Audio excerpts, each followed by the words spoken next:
እህታችን እንግዲህ መጀመሪያ ጥያቄያችን ለመመለስ ፈቃደኛ ሆነሽ ከስራ ላይ አቋርጠን ያመጣንሽ እዚህ ስለተገኘሽ በእግዚአብሔር ስም እናከብራለን፣ እናመሰግናለን። መጀመሪያ እንግዲህ እናቀሻለን፣ ግን ስምሽን ከዛ የመጣሽበትን ደብር ደግሞ ብታስተዋውቂልን። እሺ፣ ክርስቶስ ተንሥአ እሙታን። ስሜ ትዕግስት ፍሬው ይባላል። የማገለግልበት ደብር ፍራንክፈርት ሐመረ ብርሃን ቅዱስ ገብርኤል ቤተክርስቲያን ነው። ለዚህ ለሀገረ ስብከቱ ለሰንበት ትምህርት ቤት ማደራጃ በሰንበት ትምህርት ቤቶች ማደራጃ ስር የመዝሙር ክፍል ኃላፊ ሆኜ እያገለገልኩ እገኛለሁ። እግዚአብሔር ያክብርልን። እንግዲህ ይሄ ፕሮግራም እየተዘጋጀ ያለው ለሁለተኛ ጊዜ ነው። አምናም አክብረን በጥሩ ሁኔታ ተለያይተናል። አሁን በዚህ ዓመት እያከበርን እንገኛለን። ግን ከዚህ ፕሮግራም ጀርባ ደግሞ ብዙ ልፋት፣ ብዙ ዝግጅት ነበርና እንደ ሰንበት ተማሪ ወይ ደግሞ እንደ መዝሙር ክፍል ኃላፊነት የነበረውን ሂደት እስከ አሁኗ ጊዜ ድረስ በትንሹ ብትነግሪኝ። እሺ፣ ከዚህ ፕሮግራም በስተጀርባ በጣም ብዙዎች እየደከሙ ነው ያሉት። በኃላፊነት ከመደብናቸው ሰዎች ጀምሮ ብዙዎቹ እየደከሙ ነው ያሉት። የህፃናት ክፍል፣ የታዳጊዎቹን፣ ሌላውንም ዝግጅት በሙሉ እንዲያዘጋጁ ኃላፊነት የሰጠናቸው ብዙ ሰዎች አሉ። ብዙ እየደከሙ ያሉ ማለት ነው። የሰንበት ትምህርት ቤት የስራ አመራሩ የዚህ የማደራጃው ደግሞ በስራ አመራር ላይ ያሉ ኃላፊዎች ደግሞ በእውነት ለመናገር እስከ ሌሊቱ 1 ሰዓት ድረስ እንቅልፍ የሚባል ነገር የለም በመወያየት ዙሪያ ማለት ነው። እና ብዙ ድካም አልፎበታል። ግን እግዚአብሔር ይመስገን ድካሙ ደግሞ ፍሬው የጣፈጠ ስለሆነ በዚህ እንደሰታለን። እሺ ታችን ሌላው ይሄ መርሃ ግብር የምስጋና ፕሮግራም በየአመቱ የሚካሄድ ነው እና ይህንን ፕሮግራም ለማስጀመር ያነሳሳችሁ ነገር ምንድን ነው? እሱን ነገር ብትነግሩን።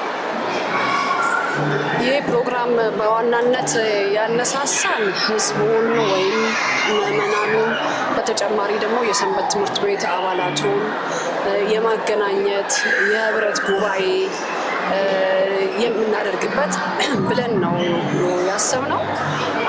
በመጀመሪያ ስናስበው በየከተማው ነበረ እቅዳችን። በየከተማው ፍራንክፈርት ከተማ፣ በርሊን ከተማ፣ ሌላው ሀገርም ቤልጂየም እንደዚህ እያለ በየከተማው ነበረ መጀመሪያ ሀሳቡን ስናመጣው ማለት ነው።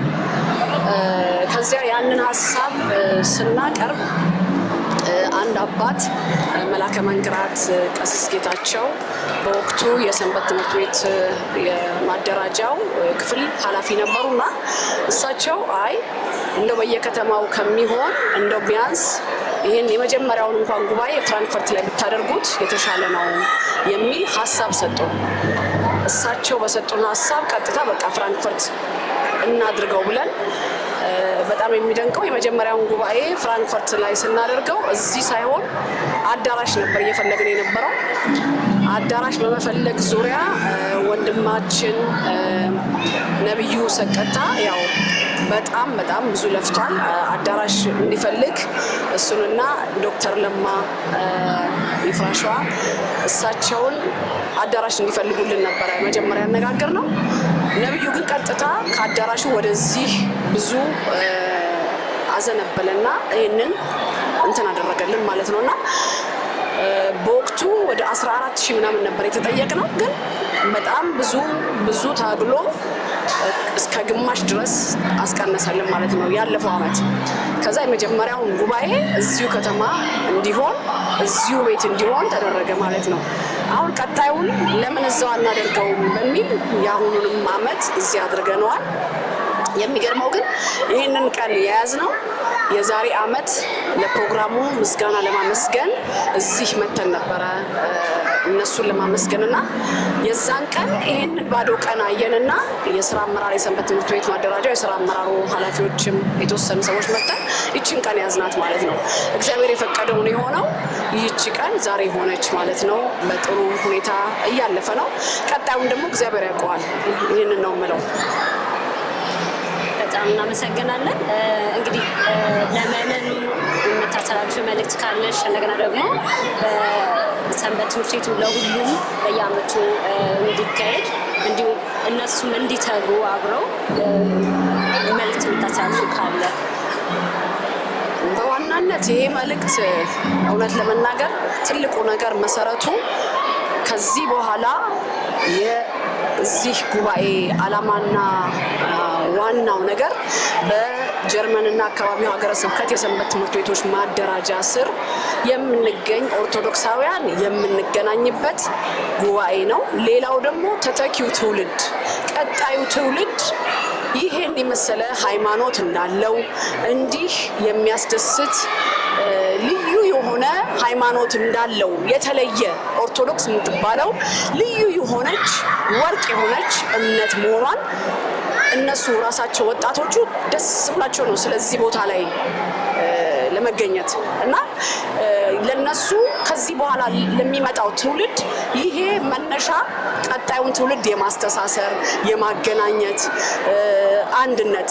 አሁን ከብዙ ከሩቅ ቦታ ይመጡ አሉ፣ ከቤልጅየም ከሮማኒያ የመጡ ሁሉ ሰዎች አሉና ይሄ ሁሉ ምንድነው በቃ ከዚህ በኋላ እምነታችን ብቻ ሳይሆን ፍቅራችንን የማጠናከር ነገር ነውና አደራ የምንለው ምእመናን በተለይ ልጆቻችንን እዚህ እንድናገናኝ ይዘናቸው የምንመጣበት ምክንያቱ በእምነታቸው እንዲኮሩ በምንም መልኩ ሃይማኖታቸውን ለማንሳት በደስታ ለማንሳት የሚችሉበት ጥሩ ነገር እንዲኖራቸው ይህንን ነገር ማስቀጠል ይኖርብናል። ወደፊት እንደ እግዚአብሔር ፈቃድ ይህ አዳራሽ ይሞላል ብዬ አስባለሁ ከጥቂት ዓመታት በኋላ። ስለዚህ እግዚአብሔር ፍጻሜውን ያሳምረው፣ ለትውልዱ መልካም ነገር አድርገን ለማለፍ እንበረታለን ለማለት ነው። እግዚአብሔር ይስጥልን። እናመሰግናለን። እኛም እናመሰግናለን።